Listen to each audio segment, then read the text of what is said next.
നമ്മൾ ഒരുപാട് പേര് വിളിച്ചു. അപ്പോൾ നമ്മൾ 11:57 മേലെന്നാണ് പറഞ്ഞു ഇന്ന്.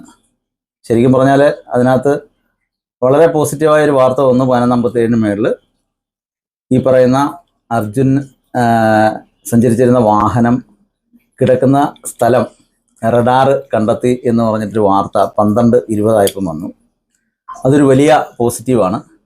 നമ്മൾ അന്ന് ആ സംഭവം ഉണ്ടായ സമയത്തെ ഗ്രഹനിലയും ഈ സമയത്തെ ഗ്രഹനിലയും തിരക്കാണം സപ്താംശം അങ്ങനെ കുറേ സംഗതികൾ എടുത്തിട്ടാണ് ഫലം നോക്കിയത്. അപ്പോൾ അതിൻ്റെ ശരിക്കും പറഞ്ഞാൽ ഒരു പോസിറ്റീവ് തന്നെയാണ് ആ ഒരു പ്രവചനത്തിൽ വന്നിരിക്കുന്നത്. 11:57 ശേഷം നമുക്കൊക്കെയും വളരെ ആകാംക്ഷ ജനിപ്പിക്കുന്ന ഒരു വാർത്തയാണ് ഇപ്പോൾ വന്നിരിക്കുന്നത്. ആ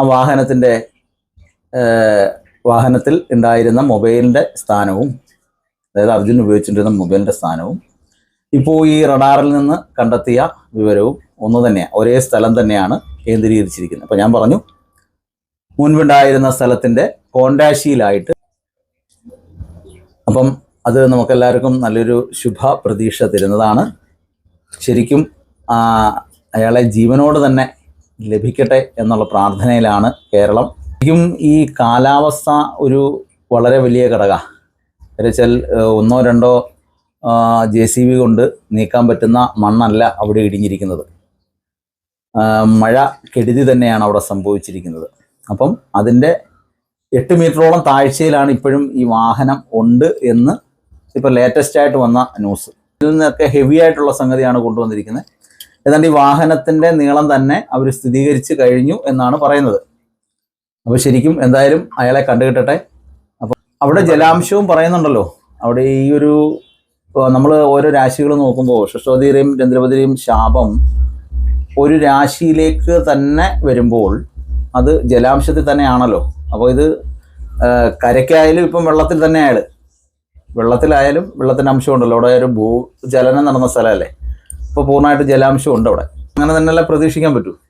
അപ്പം മറിച്ചൊരു കാര്യം നമ്മളിപ്പോൾ പറയുന്നില്ല. അപ്പം ജഗദീശ്വരൻ്റെ കാരുണ്യം കൊണ്ട് ആയുസിൻ്റെ ഒരു അംശം അയാൾക്ക് ഉണ്ടെങ്കിൽ 7 ദിവസമൊന്നും ഒരു ദിവസമല്ല മനുഷ്യൻ്റെ കാര്യത്തിൽ. കാര്യം നമുക്ക് ശ്വസിക്കാൻ വായു മാത്രം നന്നായി ലഭിച്ചാൽ ജീവൻ നിലനിൽക്കും. നമ്മൾ തെളിയിച്ചിട്ടുള്ളവരല്ലേ. ഏതെല്ലാം ഗവേഷണങ്ങളിലൂടെ പഠനങ്ങളിലൂടെ ഒക്കെ കണ്ടെത്തിയ സംഭവങ്ങൾ ഏതൊക്കെ. നമ്മളൊരാൾ മാത്രം പറയുന്നതല്ലല്ലോ. എന്നെ ഇങ്ങനെ വിളിച്ചു. അപ്പോൾ ഇന്ന് രാവിലെ ഒരുപാട് പേര് 7-ാം ദിവസമായാലും ഇനിയെങ്കിലും ഒരു വീഡിയോ ചെയ്യൂ എന്നുള്ള രീതിയിൽ പലരും വിളിച്ചപ്പോൾ ഇല്ലാത്ത സമയം കണ്ടെത്തിയിട്ടാണ് നമ്മൾ അങ്ങനെ ഒരു വീഡിയോ തന്നെ ചെയ്തത്.